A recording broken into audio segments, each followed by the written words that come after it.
Tingnan nyo, verse 30.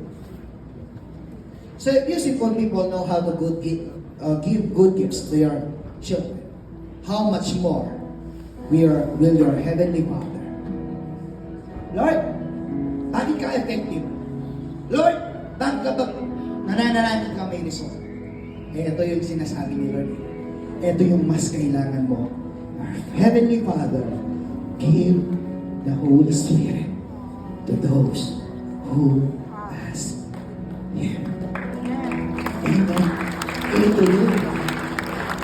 Ibibigay ko yung helper para mas lalo kang makapanalangin. Amen. Palakpakan natin ang Lord. Grabe, oras ito. Can we all stand? Sige, tayo na tayo. Sino nag-enjoy sa word ng Lord today and tonight? Amen. Hallelujah.